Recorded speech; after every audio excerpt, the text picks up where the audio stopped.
guys, Kelli Stewart here, live from the courthouse.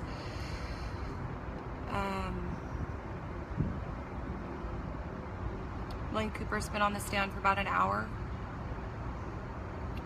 Wait for a few people to come on. I'm gonna bundle up a little bit. It's kind of cold out here right now. Brand, maybe you could go ahead and if you guys can tag a few people for me.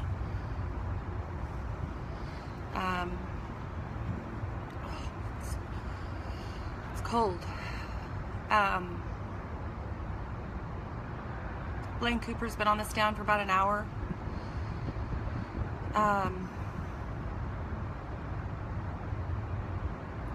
He started out his testimony by sharing about his family and how he wants to get home to his children, and he doesn't look good.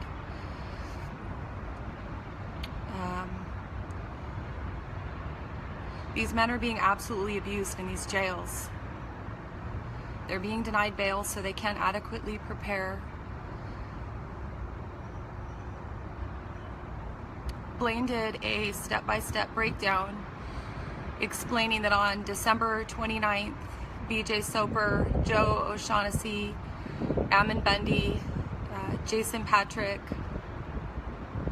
John Ritzheimer, and him, maybe one or two other people, met at a woman named Patty's house and had a private meeting. Sarah, we need you here. He said in that meeting that Ammon Bundy presented the option to take over the wildlife refuge and that everybody was in agreement except for BJ Soper and Joe O'Shaughnessy, but Joe O'Shaughnessy said he would support it anyway. He then did a step-by-step breakdown of what it would look like to take over the wildlife refuge, what they would do if employees wanted to come, how they would use their arms and remove them. He's drawing on a map who went where, who was at the refuge first. He's breaking down individuals, what weapons they had.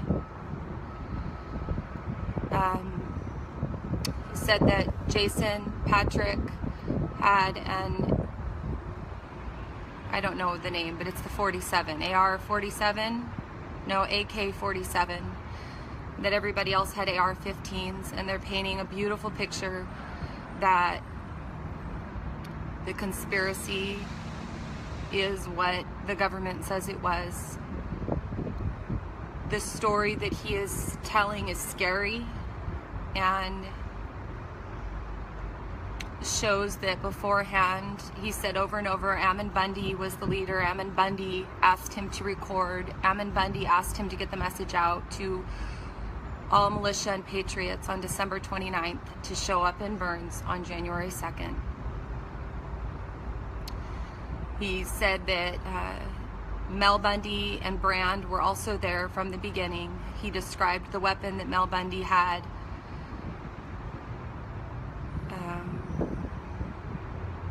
He's drawing a lot of attention to Jason Patrick. That Jason Patrick was present at the meeting where they all agreed on December 29th that they would go and occupy the wildlife refuge and that they would use arms to keep employees from coming. He did at the beginning start by saying that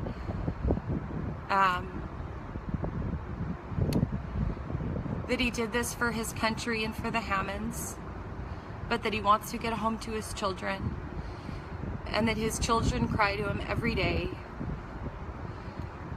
And my heart breaks for him for the position he's been put in, because these men have been held in jail now for over a year, and they just want to go home. But what he doesn't realize is that the false information that he's giving on that stand could potentially put these next four, or at least Jason Patrick, who he has stated was there at the meeting where they plan to take over the refuge on December 29th, that Jason Patrick could be found guilty of conspiracy to impede using force, threats, or intimidation, which means they can also find him guilty of carrying a weapon on a federal facility.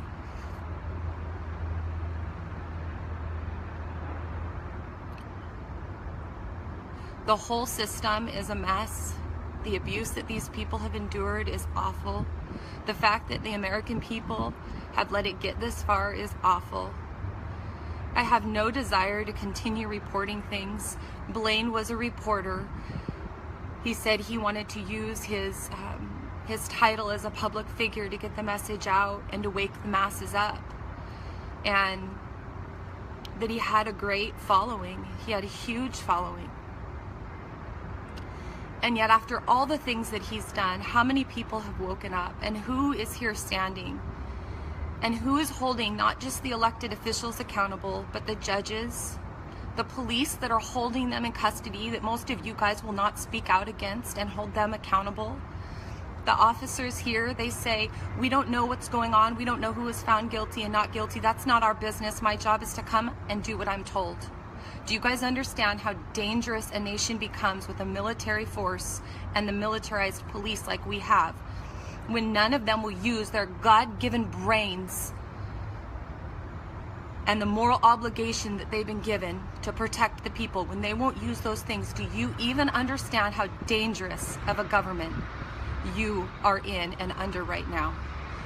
Blaine Cooper looks awful. He looks scared. He's giving step by step every little secret and detail that he's ever been privy to, staring Lisa and Angie Bundy in the eye, saying, Ammon Bundy, Jason Patrick, naming anybody and everybody that they're asking him to name.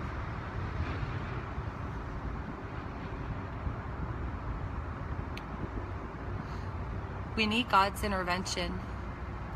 We need people.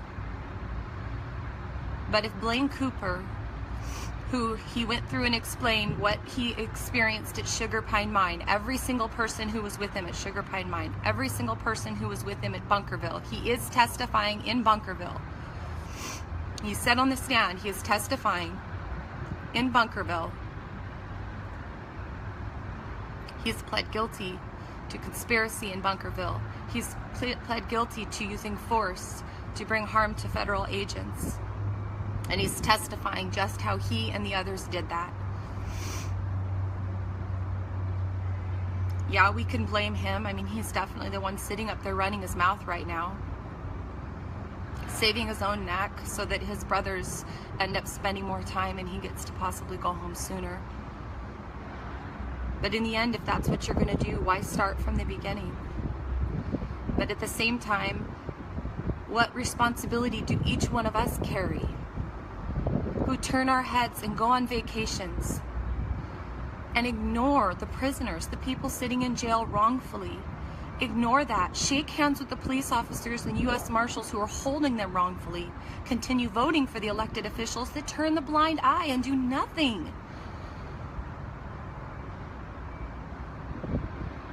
I don't know what the answer is at this point. All I know is that the men who stood with Blaine Cooper do not deserve what he is in there testifying to right now. I listened to an hour of it and had to walk out.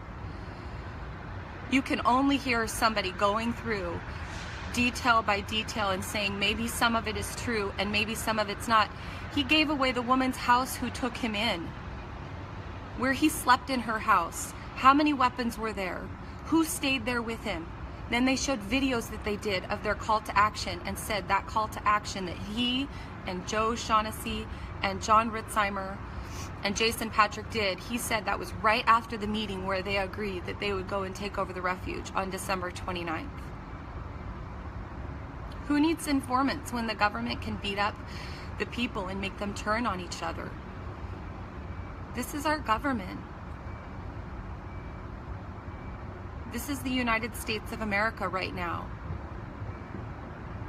To every one of you, he is being a snitch, Preston, but can you understand what he has endured for the last 12 months?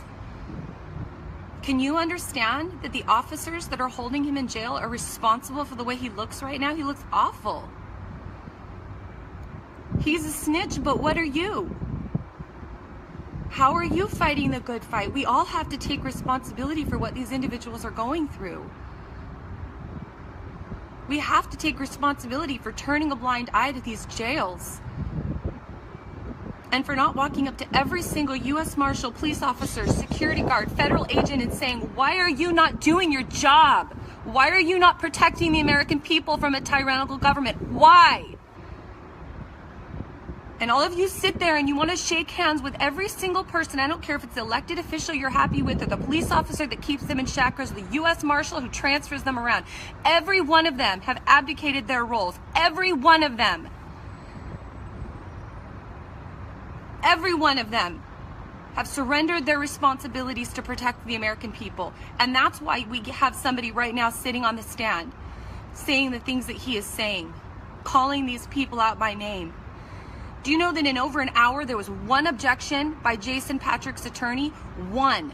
They let him explain every detail about Sugar Mine Pine, every detail about Bunkerville. It had nothing to do. They should have all been on their feet objecting for relevance, objecting for leading. That prosecuting attorney Barrows was leading time and time and time and time again. Not one of them got on their feet. All of them in there sit here bad-mouthing Mumford because of his bad behavior in the courtroom. He would have been all over that courtroom just now objecting, making Blaine be quiet with his lies. Every one of those court-appointed attorneys are sitting, letting a false narrative be told. And they still collect their paycheck at the end of the day. Every one of them need to be asked, why weren't you on your feet objecting? Why were you just sitting there, letting them go into detail about what guns were at Sugar Pine Mine? That has nothing to do with the four that are sitting here right now. But they didn't.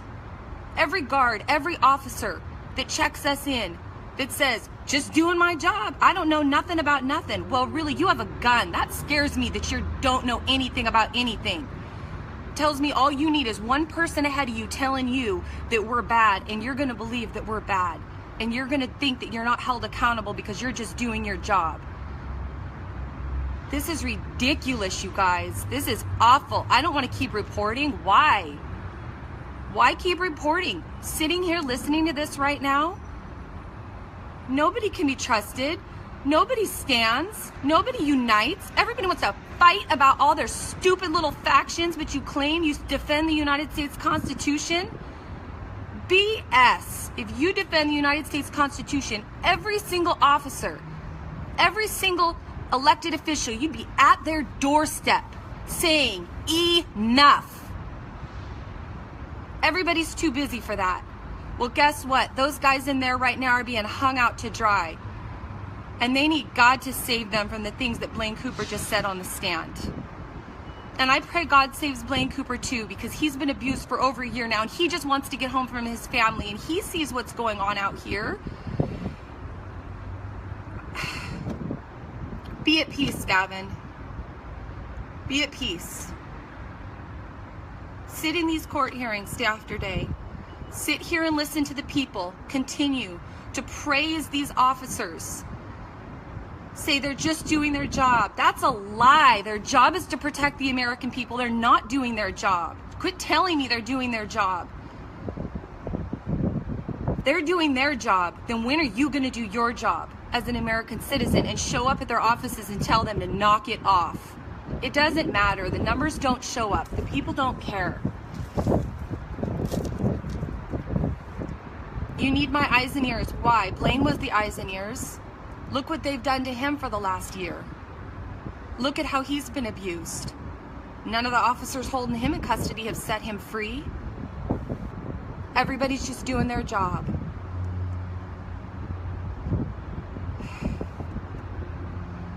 Shame on all of us. Yes, I am live streaming, Lisa. I'm outside. I'll come back in. Sorry, I'm getting texts.